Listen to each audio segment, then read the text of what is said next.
Morning. So I commissioned a traditional developer to work for us probably about 18 months now to build us basically our own version of Trello, because we're spending an absolute fortune on Trello in one of my businesses, and it's not like a lot of these off-the-shelf software solutions. It's not exactly fit for purpose and certainly not fit to support the growth. So what I did was I got a developer in, I got him up here to Inverness, we sat down, we wrote a brief. I said that I was looking to build a relationship with somebody moving forwards because there was lots of other projects I wanted to do.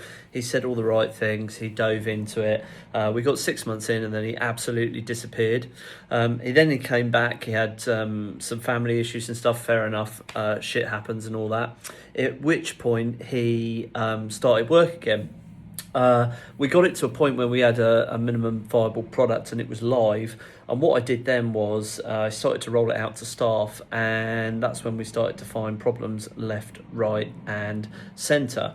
You can see where this is going. At this point, obviously 2 years ago, vibe coding was pretty poor, to be honest. You needed to duct tape lots and lots of different things together, and it wasn't really fit for purpose. It was all right for making little simplistic tools, but it wasn't really that great for, proper software to run a proper business.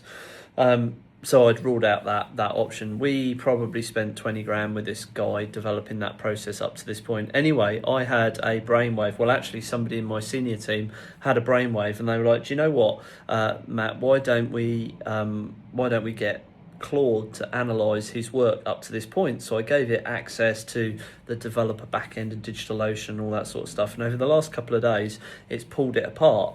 And I said, "Can you fix it?" And it said, "No, it's so bad that actually I suggest a different approach." So over the last couple of days, Claude has been working in the background on a remote machine in my office, and it's basically rebuilt the whole thing. It's accessed DigitalOcean. It's pulled out all the information that my team and I had spent ages inputting into this new software tool, and it's rebuilding it. And we've got full control. It's cost me 2 days of my time and about 80 quid in Claude credit. So I think the starting point these days with software is always going to be vibe coding, then get the security checked, then check the whole thing out and make sure the code is robust. So a little tale from the sharp end about the power of building stuff in-house. Our own version of Trello is going to save us about 12 grand a year in software fees, and we can add new features to it whenever we want to. So that's me, back to work.